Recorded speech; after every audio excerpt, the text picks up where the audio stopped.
বন্ধুরা আমার, এটা একটা অবমাননা করে। কারণ একজন ফার্স্ট ক্লাস গেজেটেড অফিসারের বেতন হবে, ইমাম সাহেবের আরও অনেক কিছু গুরুত্বপূর্ণ দায়িত্ব থাকবে। তার লোকালিটি সমাজের মধ্যে ইসলামের প্রচার এবং প্রসারের জন্য অদম্য স্পৃহা নিয়ে তার ভূমিকা পালন করা লাগবে।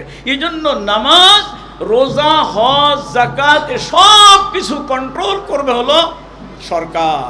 সরকারের এজেন্সিগুলোকে কন্ট্রোল করবে। আজকে যদি এমপিরা সব নামাজি হয়, ডিসি এসপি যদি নামাজি হয়, ওসি যদি নামাজি হয়, আর সমাজের যদি ইমামদেরকে বলা হয় যে আপনারা নামাজে কে কে আসে নাই তাদের একটা তালিকা করবেন, ফজরের নামাজের এশার নামাজে হাজিরে নেবেন, যারা নাকি তালিকায় আপনার নামাজে আসে নাই তাদেরকে যদি আপনার তালিকা থানায় দেওয়া হয়, তাহলে তাদেরকে অ্যারেস্ট করে আপনার পাঠিয়ে দেওয়া হবে জায়গা মতো।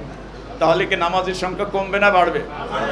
বাড়বে। কিন্তু আপনারা যদি এখনো ঘুমায় থাকেন যে পানি পাওয়া গেছে তাতে কি আসে যায়, যাকে মনে একটু তায়াম্মুম করি, এ অবস্থায় যেমন নাকি তা পানি পাওয়া গেলে তায়াম্মুম করা যাবে না। যদি আপনার সঠিক এবং সুস্থ লোক পাওয়া যায় যারা নাকি কোরআন এবং হাদিসের কথা বলবে এবং কোরআনের সমাজ ব্যবস্থা বিনির্মাণের জন্য আপনার জীবন মরণ বাজি রেখে যারা নাকি অগ্রসর হবে, তাদের সহযোগিতা আপনারা না করবেন, তাহলে আল্লাহ তাআলার আইন সমাজে বাস্তবায়িত হবে না। আমি আমার ভাইয়েরা, কোরআন শরীফ এই জন্যই, হাদিস শরীফের মধ্যে রসুল আমার বলেছেন যে অনেক নামাজি আছে তারা নামাজের দ্বারা শুধু আপনার তারা পাও ফুলে যায় দাঁড়িয়ে, ইল্লা সাহার। আর আছে অনেক আপনার রোজাদার আছে, রোজার দ্বারা শুধু ক্ষুধা আর তৃষ্ণার যন্ত্রণা ভোগ করে। এর জবাব দিয়েছেন রসুল নিজেই, মাল্লাম ইয়াদা কাওলা যুর ওয়াল আমালা বিহি ফালাইসা লিল্লাহি হাজাতুন আন ইয়াদা তাআমাহু ওয়া শারাবা। যে ব্যক্তি আপনার রোজা রাখলো এবং সে মিথ্যা, অন্যায়, অশ্লীল, গর্হিত কাজকে ত্যাগ করলো না, তার রোজা রাখার এমন একটা দরকার ছিল না। বন্ধুরা আমার, এখন এই যে রোজা রেখেও মানুষ অন্যায় অশ্লীল কাজ করে, মামলা করবে, উকিলের কাছে গেলে বলবো যে আরে ওই সত্য কথা বললে মামলা হবে না, আমি যা বলি এই কথা মুখস্থ করো। তাহলে মিথ্যে কথা দিয়ে মামলা শুরু করো। সাক্ষীকে সে একেবারে যাবো কোর্টের সামনে দাঁড়িয়ে বলছে আমি হলফ করিয়ে বলিব, যাহা কিছু বলিব সত্য বলিব। হলফ করিয়ে বলতে যাহা কিছু বলিব সত্য বলিব, কিন্তু মনের মধ্যে আছে মিথ্যা বলিব। তাহলে ওই নামাজি, আবার হাজির সাহেব, সবি সাহেব, সাক্ষীও একজন হাজির সাহেব, সবি সাহেব, এইরকম আপনার এরপরে মিথ্যে কথার বাসাতে উকিল সাহেব সাজায়ে দিল। এখন জেলে যে ব্যক্তি নাকি আপনার জাস্টিস, যে ব্যক্তি আপনার বিজ্ঞ হাকিম, সে তো থতমত খেয়ে গেল যে আমি কোনটা করব। বন্ধুরা আমার, এই যে দুর্নীতির একটা বেসাতি সর্বত্র চলেছে, এর থেকে বাঁচতে হলে সৎ এবং যোগ্য নেতৃত্ব কায়েম করতে হবে। এর মূল হচ্ছে সংসদকে আপনার ভালো বানাতে হবে। সংসদ যদি ভালো হয়, যদি জাতীয় সংসদের যদি ভালো হয়, তাহলে আপনার এদেশের আপনার ডিসি এসপি ভালো লোক হতে হবে এবং চৌকিদার পর্যন্ত ভালো লোক হবে। সাধারণ জনগণ ভালো হতে বাধ্য। আমাদের জনগণ অত্যন্ত ইসলাম প্রিয়, ইসলাম ভক্ত, কিন্তু তাদেরকে প্রতারণা, ধোঁকা দিয়ে বলা হচ্ছে রাষ্ট্র আলাদা আর ধর্ম আলাদা। আরে রাষ্ট্র আর ধর্ম আলাদা না, বলেছে তুয়ামান, এটা হলো যমজ ভাই, এটা একটা বাদ দিলে আরেকটা হয় না। এই জন্য এই রাষ্ট্রকে যদি সুসজ্জিত করতে হয় ইসলামের আলোকে, তাহলে সংসদ নির্বাচনে ভালো লোকদের নির্বাচন করার কোনো বিকল্প নাই। আপনারা কি রাজি আছেন আগামী সংসদে ভালো লোক নির্বাচন করা? নারায়ে তাকবীর, নারায়ে তাকবীর। আল কোরআনের আলো, আল হাদিসের আলো, আল্লাহর আইন ছাড়া অন্য কিছু, আল্লাহর আইন ছাড়া অন্য কিছু মানি না, মানব না। নারায়ে তাকবীর। আপনাদের সকলকে ধন্যবাদ। আবারও দেখা হলো, আবারও দেখা হবে ইনশাল্লাহ, আশাবাদ ব্যক্ত করি। আবারও দাঁড়ে দাঁড়ে বাড়িতে বাড়িতে যাওয়ার আশা রইল। মা বোনদের সঙ্গে, আপনাদের সঙ্গে আবারও আমার সাক্ষাৎ হবে। আজকের এই আয়োজকদের ধন্যবাদ দিচ্ছি। আজকে যারা উপস্থিত হয়েছেন তাদের সকলকে ধন্যবাদ, মোবারকবাদ জানিয়ে আমার এই সংক্ষিপ্ত আলোচনা এখানেই শেষ করছি। আসসালামু আলাইকুম। من صام رمضان إيمانا واحتسابا غفر له ما تقدم من ذنبه أو كما قال عليه الصلاة والسلام। আজকের গোপালগঞ্জ জেলার কাশিয়ানী উপজেলার কর্তৃক আয়োজিত আজকের বাথনডাঙ্গা হাই স্কুলে উলামা, মাশায়েখ, ইমাম, খতিব ও ধর্মপ্রাণ জনতার উদ্যোগে আয়োজিত আজকের এই মাহফিলে সম্মানিত সভাপতি, সম্মানিত বিশেষ অতিথিবৃন্দ, অন্যান্য দলের আপনার নেতাবৃন্দ, নেতৃবৃন্দ, উপস্থিত ভাইরা, আসসালামু আলাইকুম ওয়া রাহমাতুল্লাহি ওয়া বারাকাতুহু। একবারে সময় সংক্ষেপ হয়ে গেছে, আপনারা যাওয়ার জন্য উদ্গ্রীব এবং সময়ের স্বল্পতার দিকে লক্ষ্য করে আমি আপনাদেরকে অল্প সময়ে দুটো কথা বলতে চাই। এখানে লিখেছেন রমজানের শিক্ষা। আসলে রমজানের শিক্ষা না, শিক্ষা হবে রোজার শিক্ষা। রমজান তো মাস, কোরআন শরীফের মধ্যে 12 মাসের মধ্যে একটা মাসের নাম আছে, সেটা হচ্ছে রমজান। রমজান না, অ্যাপ্রোপ্রিয়েট যথাযথ উচ্চারণটা হলো রমাদান। কি নাম উচ্চারণ? রমাদান। তাফসিরে বাইজাবের মধ্যে লিখেছে রমাদান শব্দটি রমদ শব্দের থেকে আসছে। রমদ, র মিম দদ। রমদ মানে হচ্ছে জ্বালিয়ে পুড়িয়ে ভস্মীভূত করে দেওয়া। মানুষের যে দুশ্মন শত্রু আছে তার মধ্যে এক নম্বরের দুশ্মন হলো মানুষের নফস। মানুষের আপনার যে নফসে আম্মারা, নফসে খাবিসা, এই নফস মানুষকে ক্ষতিগ্রস্ত করে, বিপদগ্রস্ত করে, বিপথে কুপথে নিয়ে যায়। এখন এই রমজানের রোজায় রোজা এসে মানুষকে রোজা রাখার মাধ্যমে সমস্ত রিপুগুলোকে, সমস্ত খাহেশগুলোকে, আকাঙ্ক্ষাগুলোকে জ্বালিয়ে পুড়িয়ে ভস্মীভূত করে দিয়ে স্বচ্ছ সুন্দর সোজা সরল মানুষ বানাবার জন্য একটা উপকরণ হচ্ছে মাহে রমজানের রোজা। একটা হলো রোজা, যেটা নাকি আরবিতে বলে সম, আর ফার্সি ভাষায় বলে রোজা, আর মাসটার নাম হলো আপনার রমাদান। আসুন আমার ভাইরা, এই রমাদানের যে শিক্ষা, অনেক কথা ইতিমধ্যে আপনারা শুনেছেন। আমি এত কথা, ব্যাপক কথা আলোচনা করার যেমন জ্ঞানের দৈন্যতা আছে, আর আলোচনার পরিবেশ এবং পরিসর অনেকটা কমে গেছে বলে আমি সংক্ষিপ্তভাবে কথা বলতে চাই। আমার ভাইয়েরা, আপনারা জানেন ইসলাম একটু আগে বলেছেন যে 5টা ভিত্তির উপরে স্থাপিত। কয়টা ভিত্তি? কালেমা, তারপরে হচ্ছে নামাজ, তারপরে যাকাত, তারপরে রোজা, তারপরে হলো হজ। এখন এই ভিত্তিগুলোর মধ্যে প্রথম হচ্ছে কালিমা। আল্লাহ রসুল মক্কা শরীফের নবুয়ত প্রাপ্তির পরে আপনার সেখানে তিনি অবস্থান করেছিলেন 13 বছর। নবুয়ত পাওয়ার পরে তিনি 13 বছর মক্কায় ছিলেন। এই 13টি বছর পর্যন্ত ওনার কাছে শুধুমাত্র কালিমার দাওয়াত দিয়েছে। একটা অনইসলামিক পরিবেশ, সেখানে নামাজের পরিবেশ নেই, এই জন্য সেখানে নামাজকে ফরজ করা হয়নি। একেবারে হিজরতের অল্প আগে মেয়েরাজ হয়েছে, মেয়েরাজে যাওয়ার পরে ওনাকে বললেন যে তোমার উম্মতের জন্য আমি 5 ওয়াক্ত নামাজ দিলাম। তাহলে একটা দীর্ঘকাল পর্যন্ত নবুয়ত পাওয়ার পরে মানুষদের ব্রেনকে ওয়াশ করার জন্য এক আল্লাহমুখী আপনার চিন্তা চেতনা, আল্লাহ বিদ্রোহী যত রকম মতবাদ আছে তার থেকে মনকে সরিয়ে দেওয়ার জন্য কাজ করা হয়েছে।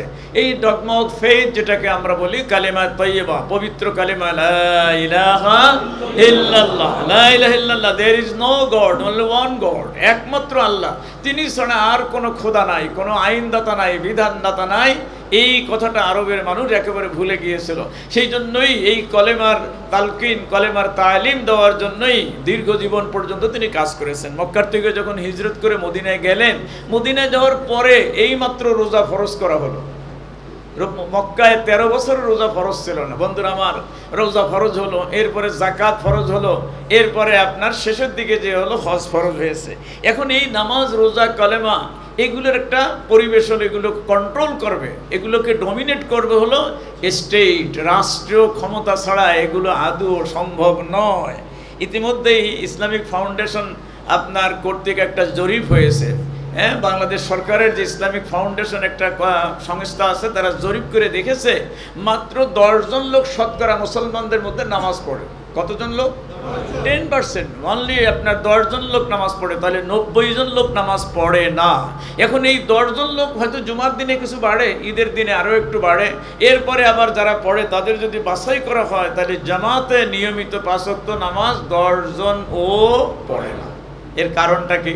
অথচ নামাজের জন্য ওয়াজ করে, তাবলীগের ভাইয়েরা ওয়াজ করতেছেন, জামাত ইসলামীর লোকেরা ওয়াজ করে, শিবিরের লোকেরা বলতেছে, পীর মাশায়েখরা বলতেছে, আলেম ওলামারা বলতেছে। এই যে আমার পাশে গোয়ালগ্রাম আলিয়া মাদ্রাসার বর্তমান প্রিন্সিপাল মৌলানা আব্দুল কাইয়্যুম সাহেব, ওনার সাথে এক জায়গায় অনেক সময় ওয়াজ করতে হয়। এই ওয়াজ তো করেই যাচ্ছে, ওয়াজ নামাজ পড়লে ভালো হয়, নামাজ পড়লে ভালো, কিন্তু নামাজই তো বাড়ে না। এবং যে কয়জন বাড়ছে তাদের কোনো কোয়ালিটি নেই, তারা চুরি করে, ঘুষ খায়। এই যে সময় যে সরকার চলে গেল, এর অনেক লোকদের আমি নাম বলবো না, নাম বললে আপনারা চিনবেন, তাদের মুখে দাঁড়িয়ে আছে, তারা নামাজ পড়ে কিন্তু কোটি কোটি টাকা লুট করেছে। এটাকে মিথ্যা বললাম নাকি বলেন তো? কোটি কোটি টাকা লুট, শুধু দেশের টাকা দেশে নাই, দেশের বাইরে চলে গেছে। ব্যাংকগুলো খালি। আজকেও ইসলামী ব্যাংকে গেলাম, গোপালগঞ্জ শাখায়, কয়েছে ভাই টাকা নাই তো, আমরা অত্যন্ত কষ্ট করে চলতেছি, তাহলে ব্যাংকগুলো লুট করে নিয়ে বিদেশে আপনার এগুলো, এই লোকগুলো তো নামাজও পড়তেছে, বড় দাড়িও দেখেছি এই সমস্ত লোকগুলো। তাহলে বোঝা গেল এই নামাজের লোকদেরকে আপনার কন্ট্রোল করার জন্য একটা শক্তির দরকার, সেই শক্তি হলো রাজশক্তি। বন্ধুরা আমার, ভালো করে এবার বুঝতে চেষ্টা করুন। এই রাজশক্তি যতদিন পর্যন্ত না আসবে, পৃথিবীতে যত শাসকরা এসেছে, যত নবীরা আসছে, ওই শাসকদের সঙ্গে তাদের দ্বন্দ্ব হয়েছে। আপনারা এবারে পিছনে চলে যান, যে হজরত ইব্রাহিম আলাইহিস সালাম, যাতে নাকি মুসলিম মিল্লার জাতির পিতা বলা হয়, ইব্রাহিম আলাইহিস সালামের সংঘর্ষ ওই দেশের সাধারণ লোকের সাথে হয়নি, হয়েছে কার সাথে? নমরুদ। কার সাথে? নমরুদ হলো শাসক, এই শাসকের সাথে সংঘর্ষ হয়েছে এবং শাসক শেষ পর্যন্ত তারে আপনার ফাঁসি তো দেয় নাই, দিছে কোথায়? আগুনে। হ্যাঁ, ওমাকাসা ফি তিলকাল নার, ওই আগুনের মধ্যে উনি 40 দিন 40 রাত কাটিয়েছিলেন। হ্যাঁ, আল্লাহ তাআলার কুদরতে তিনি সেখানে সাহায্য পেয়ে সেখানে অত্যন্ত আরামে ছিলেন। এরপরে বেরিয়ে আসার পরে এরপরে ওই জমিনে থাকতে পারলেন না, ওখান থেকে তিনি মাইগ্রেট করলেন, হিজরত করে চলে গেলেন ফিলিস্তিনে, প্যালেস্টাইনে, এই রামাল্লা যেটা বলে, ওখানে উনি চলে গেলেন। তাহলে বোঝা গেল আপনার গোলমালটা হয়েছে তো আপনার রাজশক্তির গোলমাল হয়েছে এই নবীদের সাথে। এরপরে আমরা আসেন মুসা আলাইহিস সালামের যে গোলমাল হয়েছে, মুসা আলাইহিস সালামের গোলমাল তো হয়েছে কার সাথে? ফিরআউন। সাধারণ লোকের সাথে ওনার গোলমাল হয় না, ওনার চরিত্র, ওনার আলাপ ব্যবহার সকলেই মুগ্ধ, কিন্তু ফিরআউন দেখছে যে আমার গদি তো থাকে না, আমার গদি তো চলে যাবে। এই জন্য ফিরআউন তার তীব্র বিরোধিতা করেছে, সলিল সমাধি হওয়া পর্যন্তই বিরোধিতা করেছে। আসেন এরপরে ঈসা আলাইহিস সালাম, ঈসা আলাইহিস সালামের বিরোধিতা করেছেন তৎকালীন আপনার যে ইহুদি রাজা, তার নাম হলো হিরোদিস। কি নাম বললাম? হিরোদিস। এই হিরোদিস এর সঙ্গে বিরোধিতা হয়েছে এবং শেষ পর্যন্ত তারা তাকে শুলিতে বিদ্ধ করে মারার জন্য পরিকল্পনা করেছিল। আমাদের মুসলমানদের ধারণা ওয়ারফা'নাহু মাকানান আলিয়্যা, আল্লাহ তাআলা হযরত ঈসা আলাইহিস সালামকে তিনি তুলে নিয়ে গেছেন, আর তারা তাকে ওয়ামা কাতালুহু ওয়ামা সালাবুহু ওয়ালাকিন শুববিহা লাহুম, তারা তাকে কতল করতে পারে নাই, শুলি দিতে পারে নাই। আল্লাহ তাআলা নিজেই কোরআনে বলেছেন, আমরা এই ডক্টরিনে, এই মতবাদে বিশ্বাসী। আসুন আমার ভাইরা, তাহলে আখিরি জামানার পয়গম্বর সাইয়্যিদুনা মুহাম্মদুর রাসূল সাল্লাল্লাহু আলাইহি ওয়াসাল্লাম, তার চাইতে পুত পবিত্র মানুষ পৃথিবীতে আসে নাই আর আসবে না। আচ্ছা, ওনার গোলমালটা কার সাথে? সাধারণ লোকদের সাথে। তৎকালীন সমাজপতি যারা ছিল, এক নম্বরে হলো আবু জাহেল। কার সাথে? আবু জাহেল তো নাম না, আবু জাহেল তো নাম পড়ছে পরে, আসলে ওর নাম ছিল আবুল হাকাম, বুদ্ধিমানের বাপ, বড় একটা বুদ্ধিমান, হ্যাঁ, মহাবুদ্ধিমান। এই বুদ্ধিমানের সঙ্গে হলো তার গোলমাল। দেখেন কাবা ঘরটা, যারা নাকি মক্কায় গিয়েছেন, একবারে কাবা ঘরের প্লট যেখানে শেষ, আবু জাহেলের বাড়ি সেখান থেকে শুরু, রসুলের বাড়িটা আর একটু দূরে। এখন এই আবু জাহেল অনেকগুলো ভালো কাজ করেছে। জুরজি জায়দান লিখেছে আবু জাহেলের মধ্যে অনেকগুলো গুণ ছিল, তার মধ্যে এক নম্বরের গুণ হচ্ছে হি ওয়াজ এ গুড ওয়ারেটর, ভালো বক্তা ছিল। খতিবুন মিসকা, একেবারে অনলবর্ষী বক্তৃতা ছিল, বক্তৃতা দিয়ে মানুষকে পাগল করে দিতে পারতো। 2 নম্বর হচ্ছে সে আরবি মানুষ, ভাষা আরবি ছিল। 3 নম্বর হচ্ছে সে রসুলের গোষ্ঠীর লোক, রসুলের আপন চাচা না, গোষ্ঠীগত চাচা। তাহলে এরপর হচ্ছে কাবাঘরের সঙ্গে সংলগ্ন তার বাড়ি, কিন্তু সেই লোকটা কি জান্নাতে যাবে?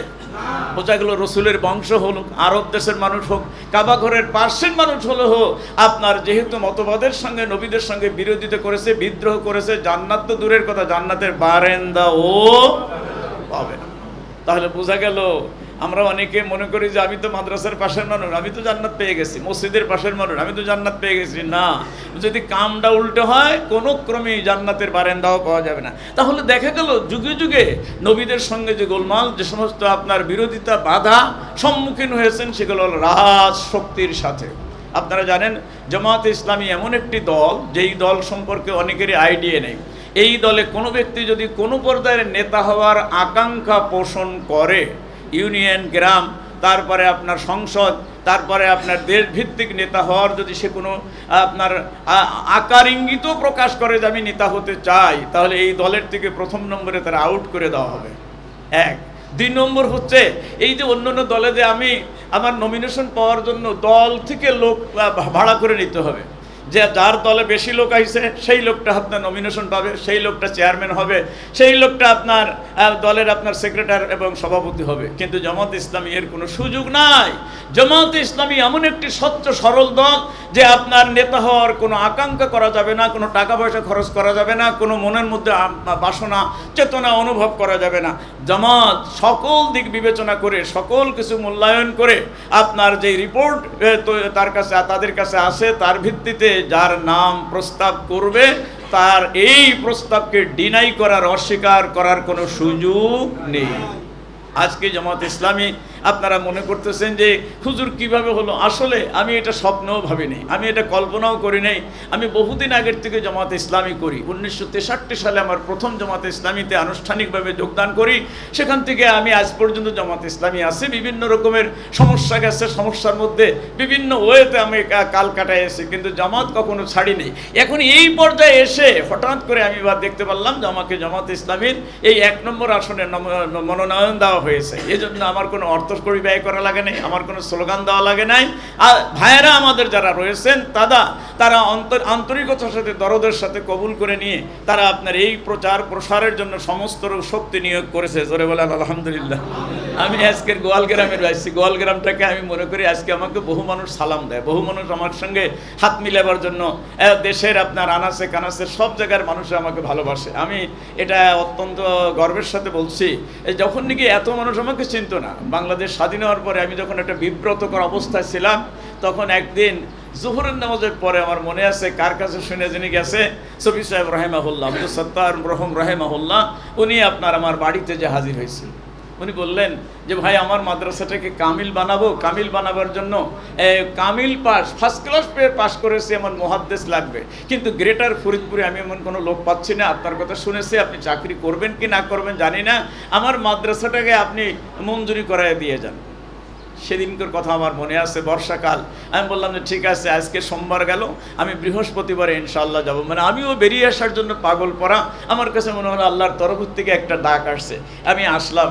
তো সেখানে থেকে সুফি সাহেব এই সমস্ত বাড়িঘর যতগুলো আছে আশেপাশে 2, 4, 5, 10 একেবারে তেল জুড়ি পর্যন্ত মনে আছে, প্রত্যেকের বাড়িতে আমাকে নিয়ে গেছেন। যে বাড়িতে মেয়ে ছেলে অনেকে নামে চেনে, অনেকে আমাকে প্রাচীন যারা তারা চিনবে, বুড়ো যারা তারা আছে চিনবে। আমি এমন কোনো বাড়ি নাই, পাটের মৌসুমে, ধানের মৌসুমে, আপনার কলের মৌসুমে, সেখানে তাদের বাড়িতে সুফি সাহেবের সঙ্গে কখনো কখনো একলা। উনি যখন হজে গেলেন, ওনার বাড়িতে আমার পরিবার নিয়ে থাকতাম। সেখানে মানুষের সঙ্গে আমাদের হৃদ্যতা, মায়া, মমতা সেদিন থেকে আমি আজকে পর্যন্ত একই ধরনের দেখতেছি। মানুষ জায়গা ছেড়ে দিলে সেখানের একটা ভাটা পড়ে, সেখানে বিভিন্ন রকমের দুর্নামে ফিরিস্তি বের হয়। আলহামদুলিল্লাহ, আলহামদুলিল্লাহ, সুম্মা আলহামদুলিল্লাহ। কিন্তু গোয়ালগ্রাম ছেড়ে যাওয়ার পরও আমার গোপালগঞ্জের বাসায় সুফি সাহেব রাহমাতুল্লাহ আলাই, এই যে আমাদের সাহেব আলী মিয়া, তারপরে এই যে কুটি মিয়ার কি ভালো নাম জানো কি, মকসুদ মোল্লা নাকি? হ্যাঁ, মকসুদ মোল্লা। আমার বাড়ি তোমরা 3 জন একাধারে 3 দিন রয়েছেন, কাছারি ঘরে রয়েছেন, ভাঙা কাছারি, খাওয়া দাওয়া করেছেন, অনেক কথা। সে কথা বলে আমি আপনাদের কাছে বিরক্ত করতে চাই না। এই আন্তরিকতা ছিল বলে আজকেও পর্যন্ত তার ফরজন্দ রশিদ আপনার মারা গেছে, আবু নাইম অনেকবারে আমার বাড়িতে বাসায় গিয়েছে, আমি ওনার বাসায় আসছি, আমার পরিবার সহ আসছি। আমাদের এই যে হৃদ্যতা, এখনকার গোয়ালগ্রামের যে সমস্ত যুবকরা আছে, যে সমস্ত মুরব্বীরা আছে, আমাকে মনে হয় যেন তাদের একজন আপন লোক হিসেবে তারা দেখেছে। আমি যে সংসদ নির্বাচন করবো এটা কোনোদিন আমি স্বপ্ন ভাবিনি। আজকে আপনাদের কাছে আমি আসছি। ভাইয়ার, আমার একটা ছোট্ট কথা আমি বলে আমার কথা শেষ করে দেবো। কথাটা হলো এই, পানি না পাওয়া গেলে নামাজ পড়তে হলে কি করা লাগে? মশলাটা ঠিক তো? পানি না পাওয়া গেলে তায়াম্মুম করতে হবে। হ্যাঁ, পানি যদি পাওয়া যায় তাহলে কি তায়াম্মুম করা যাবে? না, পানি পাওয়া গেলে তায়াম্মুম করা যাবে না। দুটি অবস্থার মধ্যে তায়াম্মুম করা যায়। একটা হলো পানি না পাওয়া, আর একটা পানি পাওয়া যাচ্ছে কিন্তু ওটা ইউজ করলে, ব্যবহার করলে আমার ক্ষতি হবে, কষ্ট, আমার অসুখ বেড়ে যেতে পারে, বিভিন্ন ধরনের সমস্যা হতে পারে। তাহলে সেই অবস্থায় আপনার পানির পরিবর্তে তায়াম্মুম করলে, তায়াম্মুম খুব সহজ। হ্যাঁ, একটা থাপড় মাটিতে দিয়ে এর মুখটা ডলে নেন, আর একটা থাপড় দিয়ে 2 হাতে ডলে নেন, অজু হয়ে গেল। এই অজু দিয়ে আপনি এবার কোরআন তেলাওয়াত করতে পারবেন, নামাজ পড়তে পারবেন, অন্যান্য কাজগুলো করতে পারবেন। এখন ভাইয়েরা আমার, এই যে এই জমিনে, এই জমিনটার মালিক কেডা? আল্লাহ হলো জমিনের মালিক, আর আমরা হচ্ছে আল্লাহর খলিফা, আল্লাহর প্রতিনিধি। আল্লাহর খলিফা প্রতিনিধিদের কাজ হলো আল্লাহর ডিজায়ার, আল্লাহর ইচ্ছা, অভিপ্রায়, এটাকে বাস্তবায়ন করার চেষ্টা করা। আমরা চেষ্টা করব। আজকে আমরা লক্ষ্য করে দেখেছি, এই জমিনে আমাদের একটা বিরাট সুযোগ। 53 বছর পর বাংলার জমিনে এই প্রথমবারে অবাধ সুষ্ঠু নির্বাচনের অঙ্গীকার এবং আশ্বাস ব্যক্ত করা হয়েছে। এর আগে কোনো সুষ্ঠু নির্বাচন কোনো সময়ই ছিল না, হয়নি। পরের দিক তো মোটেই নির্বাচন হয় না। একজন আমি দেখেছি 5000, 7,000 ভোট দিয়েছে একজনে। এখন এই যে ভোট অবাধ সুষ্ঠু নিরপেক্ষ নির্বাচন হবে, এই নির্বাচনের মধ্যে আল্লাহর কোরআন কি বলছে?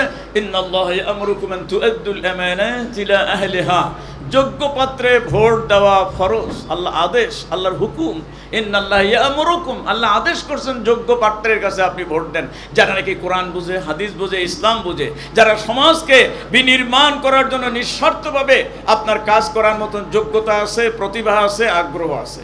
আজকে যদি জামাত ইসলামী এই গোপালগঞ্জ আসনের এই অঞ্চলের এই গোয়ালগ্রামের ভাইদের কাছে, আজকের এই বাথানডাঙ্গের এলাকার ভাইদের কাছে, এখানকার শিক্ষিত যুবকদের কাছে, যারা সাধারণ মানুষ, খেটে খাওয়া মানুষ আছে, তাদের কাছে আমার স্বনির্বন্ধ অনুরোধ, কোরআনের আইন চালু করার জন্য প্রথম নম্বরে যে বিল আসবে, এই বিল 1 নম্বরে যে ব্যক্তি উত্থাপন করবে, আশা করি আমি হব সেই। ইনশাআল্লাহ। নারে তাকবীর, নারে তাকবীর।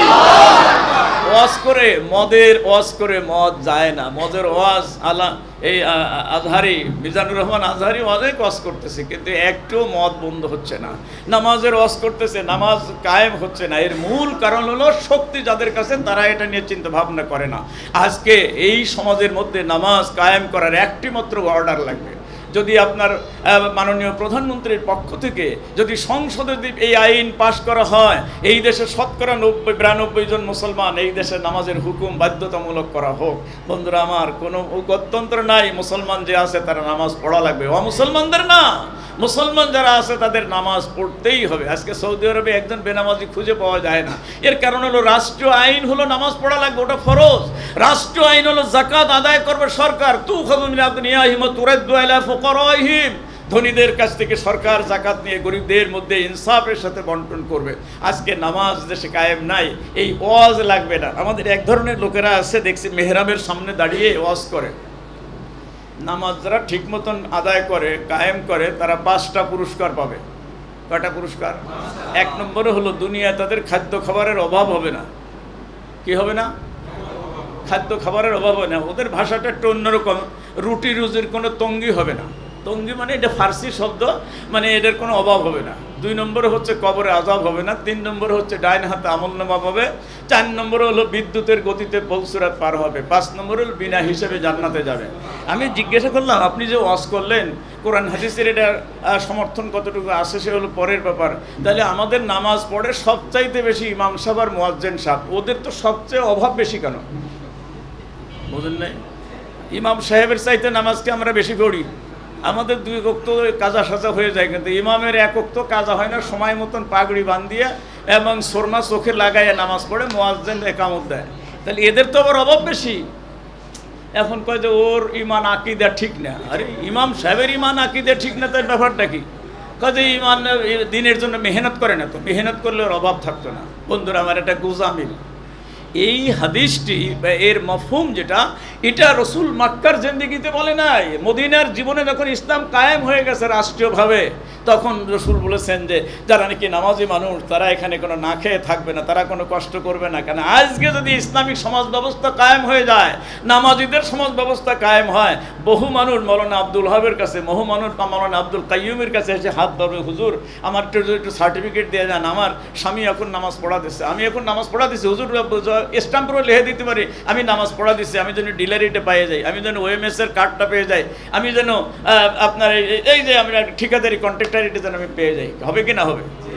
তাহলে সূরা কেরাতে একটু গোলমাল থাকলেও, আকীদার মধ্যে গোলমাল থাকলেও, নামাজিদের সমাজ ব্যবস্থা হলে নামাজিরাই ধনী হবে না গরিব থাকবে? ধনী হয়ে যাবে। কয়েকদিনের মধ্যে দেখবেন যে তারা আপনার একেবারে বিরাট। এবং এই ইমাম মুয়াজ্জিন এবং ইমাম মুয়াজ্জিন এবং এই আপনার ইমাম মুয়াজ্জিন এবং খাদেম, এই 3 জন সাল্লাল্লাহু আলা মুহাম্মদ সাল্লাল্লাহু আলাইহি اللهم آمين. الحمد لله رب العالمين، والصلاة والسلام على سيد المرسلين وعلى آله وأصحابه وأزواجه وذرياته وعترته وأهل بيته وسلم تسليما كثيرا كثيرا. ربنا تقبل حفلتنا، ربنا تقبل جلستنا هذه يا رب العالمين. আল্লাহ পাক মেহেরবানি করে আজকের এই মজমা, এই মজলিসকে আপনি দয়া করে কবুল করে নেন ইয়া আরহামার রাহিমিন, ইয়া আকরামাল আকরামিন। আমাদের আলোচনার মধ্যে ভুল ত্রুটি হয়ে থাকলে সেগুলো আপনি মাফ করে দিয়ে দেন। সঠিক আলোচনাগুলো আল্লাহ দিলের মধ্যে, সকলের মনের মধ্যে গেঁথে দিয়ে দেন। আল্লাহ পাক মেহেরবানি করে সকলের মাথার মধ্যে থেকে অনেক ভুল বুঝাবুঝি আল্লাহ দূরীভূত করে দিয়ে দেন। আল্লাহ পাক আমরা বড় গুনাহগার, খাতাকার, নাফরমান, আপনি বড় দয়ালু মেহেরবান। ও মেহেরবান খোদা, মাহে রমজানে আপনার কাছে হাত বাড়িয়েছে, আপনি মেহেরবানি করে আমাদেরকে ক্ষমা করে দিয়ে দেন। অতীতের तमाम গুনাহগুলো, ছোট বড় গুনাহগুলো মাফ করে দিয়ে দেন। আমাদের আব্বা আম্মাকে মাফ করে দেন। যাদের আব্বা আম্মা মারা গেছে আল্লাহ তাদেরকে জান্নাতের মেহমান হিসেবে কবুল করে নেন। বিনা হিসাবে নবীজির সুপারিশ দিয়ে জান্নাত মঞ্জুর করে দেন। যাদের আব্বা আম্মা বেঁচে আছে তাদেরকে সুস্থতার সঙ্গে দীর্ঘ হায়াত দিয়ে দেন। হায়াতে তবিলা, হায়াতে মোবারকা তাদের জন্য মঞ্জুর করেন। ইয়া রাব্বাল আলামিন, আমাদের দাদা দাদি, নানা নানি, ভাই বোন, ছেলে মেয়ে, স্ত্রী পরিজন, আত্মীয় স্বজন, দেশবাসী, মুসলিম উম্মাহকে, খাস করে এই অঞ্চলের সমস্ত ভাই বোনদেরকে আল্লাহ আপনি দিনের জন্য কবুল করে নেন। আল্লাহ পাক এই এলাকার জনগণকে, যারা মারা গিয়েছে তাদের কবরকে বেহেশতের টুকরো বানায় দেন। যারা বেঁচে আছে তাদের জীবনের সচ্ছলতা দান করুন। যারা অসুখ বিসুখ আছে তাদেরকে শিফায়ে কুল্লি আজিলা নসিব করুন।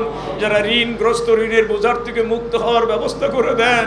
আল্লাহ পাক মেহেরবানি করে যারা যে অবস্থায় সমস্যার মধ্যে আছে সমস্যার সমাধান করে দেন। এলাকার যে সমস্ত ভাইয়েরা বিদেশে আছে তাদের জন্য আপনি কাফিল, আল্লাহ গার্জিয়ান, আল্লাহ আপনি তাদের জিম্মাদার হয়ে যান।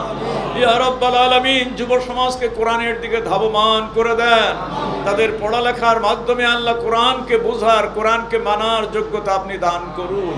আল্লাহ আজকে যারা পরীক্ষা দিবে, এই আসন্ন পরীক্ষা আল্লাহ এপ্রিলের 10 তারিখ থেকে শুরু হচ্ছে, এই পরীক্ষার জন্য ছাত্রদেরকে আল্লাহর সুস্থতার সাথে আপনার সুষ্ঠুভাবে পরীক্ষা দিয়ে আল্লাহ ইজ্জতের সঙ্গে কামিয়াবি নসিব করে দিয়ে মাদ্রাসার ছাত্ররা দাখিল পরীক্ষা দেবে, স্কুলের ছাত্ররা এসএসসি পরীক্ষা দিবে, এলাকার সমস্ত আল্লাহ শিক্ষা নবীরদেরকে আল্লাহ তুমি গায়েবী মদদ ও সাহায্য দিয়ে দান করো। আল্লাহ পাক তুমি আমাদের হিম্মত দিয়ে দাও। আল্লাহ দেশকে আল্লাহ সংঘাতের থেকে রক্ষা করো। আগামীতে আল্লাহ এই দেশকে কোরআনের জমিনে সাজিয়ে তোলার জন্য আল্লাহ সকলকে ভূমিকা রাখার জন্য তৌফিক দান করো।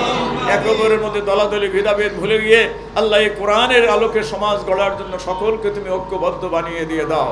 ওয়া সাল্লাল্লাহু তাআলা আলা খায়রি খালকিহি মুহাম্মাদিন ওয়া আলিহি ওয়া সাহবিহি আজমাইন। আমিন। ওয়া জাআল আখিরা কালামিনা ইনদাল মাউত লা ইলাহা ইল্লাল্লাহ মুহাম্মাদুর